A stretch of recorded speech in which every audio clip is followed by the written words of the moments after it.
El amor no tiene envidia ni celos. Primera de Corintios capítulo 13, verso 4.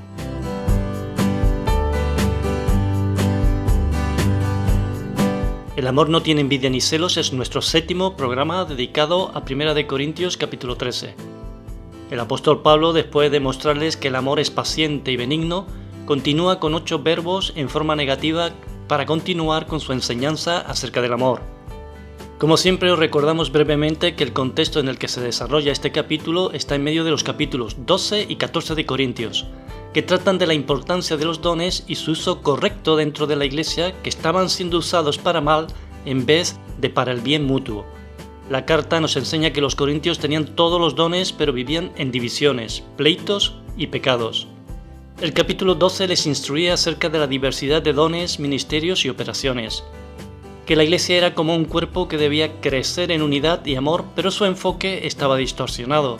Se tenían envidia los unos a los otros, se menospreciaban, querían los dones que tenían los otros en vez de usar los suyos propios. Unos se consideraban más débiles y otros menos dignos. Otros se consideraban superiores a los demás. Veamos unos versículos y te animamos a leer todo el capítulo 12.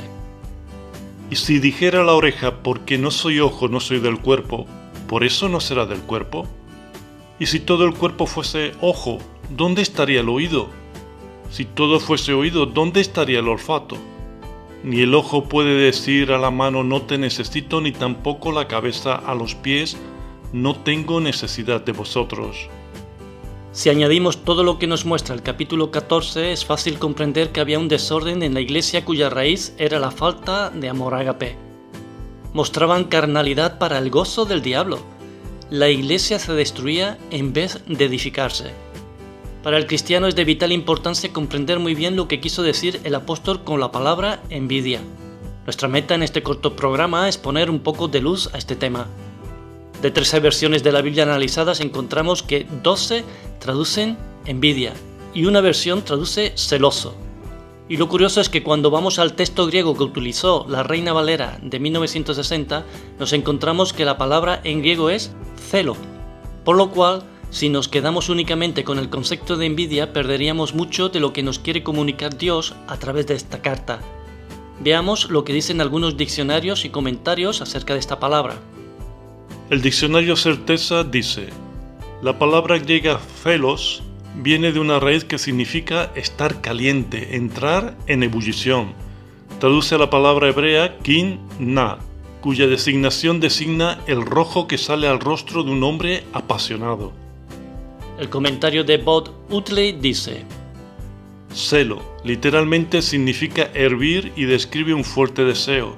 El amor no es el deseo egoísta por los bienes o el control de las personas. Estudiando otros diccionarios y comentarios llegamos a la conclusión de que la palabra celo puede ser usada tanto negativamente como de manera positiva. Seguidamente vamos a ver algunos ejemplos bíblicos en los que podemos ver que ese fuego interno es positivo. Veremos que el celo es parte del carácter de Dios en el Antiguo Testamento. Tiene también el deseo de proteger el honor personal. En el Nuevo Testamento es su Hijo y los discípulos quienes expresan celo divino por la santidad y el reino de Dios. Porque no te has de inclinar a ningún otro Dios, pues Jehová, cuyo nombre es celoso, Dios celoso es. Y dijo a los que vendían palomas: quitad de aquí esto, y no hagáis de la casa de mi padre casa de mercado. Entonces se acordaron sus discípulos que está escrito: el celo de tu casa me consume. En cuanto a celo, perseguidor de la iglesia; en cuanto a la justicia que es en la ley, irreprensible. Hemos visto 3 pasajes en el que vemos el celo de Dios, el celo de Jesús y el celo de Pablo. La Biblia está llena de pasajes que nos hablan de un celo bueno que carece de envidia, pero que arde por hacer la voluntad de Dios y se goza con los dones de los demás. Vamos a ver unos versículos en el sentido positivo, y en los primeros versículos vamos a oír la palabra procurad, pero ahí en el original es la palabra celo. Procurad pues los dones mejores, mas yo muestro un camino aún más excelente. Así que, hermanos, procurad profetizar, y no impidáis el hablar en lenguas, pero hágase todo decentemente y con orden. porque os celo con celo de Dios, pues os he desposado con un solo esposo para presentaros como una virgen pura para Cristo. Yo reprendo y castigo a todos los que amo. Sé pues celoso y arrepiéntate. Ahora miraremos la parte negativa de la envidia y del celo, pero antes sigamos viendo algunos comentarios, como el comentario de John MacArthur. Esta envidia es más que egoísmo, es desear el mal para la otra persona. Es envidia en su nivel más profundo, corruptor y destructivo. Esa es la envidia que Salomón descubrió en la mujer que pretendía ser la madre del niño y que permitía que mataran al niño. La lucha contra la envidia es una de las batallas más duras que el cristiano tiene que pelear. Todos nos enfrentamos a la tentación de los celos cuando alguien hace algo que es mejor que lo que nosotros hemos hecho. La primera reacción de la carne es desear el mal para aquella persona. Nos cuesta ver a alguien que es más popular, más bello, más talentoso que nosotros. La envidia es como un cáncer. Seguidamente vamos a ver algunos pasajes del libro de Job y Proverbios. Es cierto que al necio lo mata la ira y al codicioso lo consume la envidia, porque los celos son el furor del hombre y no perdonará en el día de la venganza. El corazón apacible es vida de la carne, mas la envidia es carcoma de los huesos. Cruel es la ira e impetuoso el furor, mas ¿quién podrá sostenerse delante de la envidia? Bacon dice en su comentario que la envidia es el afecto más vil y lo más depravado de todas las cosas. Otro comentario dice acerca de la envidia: descontento que ansía las ventajas que posee alguien, conduce al resentimiento y al odio, y aún al asesinato. Y así vemos que fue esto lo que ocurrió con Caín y Abel. Se produjo el primer asesinato por envidia. Veamos el ejemplo de Jesús, que fue entregado por envidia.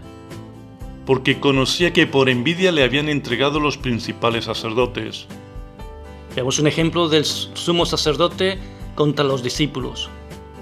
Entonces, levantándose el sumo sacerdote y todos los que estaban con él, esto es, la secta de los saduceos, se llenaron de celos y echaron mano a los apóstoles y los pusieron en la cárcel pública. De esta manera, la Biblia nos muestra muchísimos ejemplos de envidia.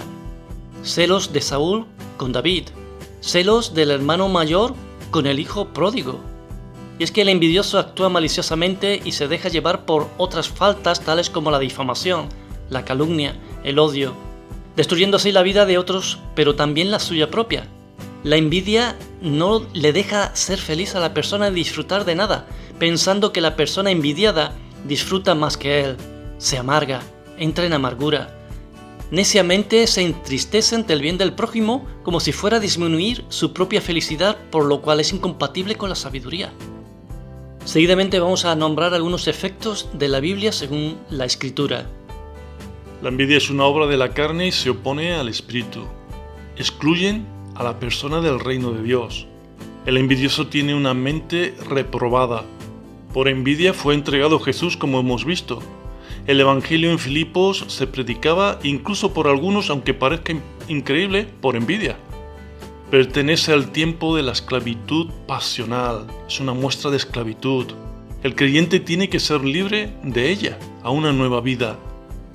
Podemos ver también pasajes en el que Pablo, por un tiempo, y algunos estaban equivocados con un celo que hacía perseguir a los cristianos. Era un celo equivocado. Seguidamente vamos a algo muy interesante, porque envidiar en el latín se usa la palabra invidere, que significa o viene de mirar hacia adentro y que evolucionó a mirar con malos ojos. Observar con enojo o deseo de lo que el otro posee. Se vincula a la acción de mirar con malicia o el deseo de lo que la otra persona tiene, un sentimiento que nace de la comparación y de la falta de algo que se desea. La envidia se produce por comparación, como decimos, o deseo de lo que los otros tienen, y nos sentimos infelices por nuestra propia situación. La envidia se fortalece con la competencia. Si parecen mejores o tienen más, y nos hace sentir un complejo de inferioridad. Implica un deseo de que la persona pierde lo que tiene. Nos empuja a compararnos, nos hace resentidos, heridos, amargados, nos aleja de la felicidad. La envidia incluso afecta a la oración, como lo vamos a ver. Codiciáis y no tenéis, matáis y ardéis de envidia, y no podéis alcanzar, combatís y lucháis, pero no tenéis lo que deseáis porque no pedís. Pedís y no recibís porque pedís mal, para gastar en vuestros deleites. La envidia destruía a la iglesia y a las relaciones. Vamos a ver un pasaje de la Nueva Versión Internacional muy interesante. Pero si ustedes tienen envidias amargas y rivalidades en el corazón, dejen de presumir y de faltar a la verdad.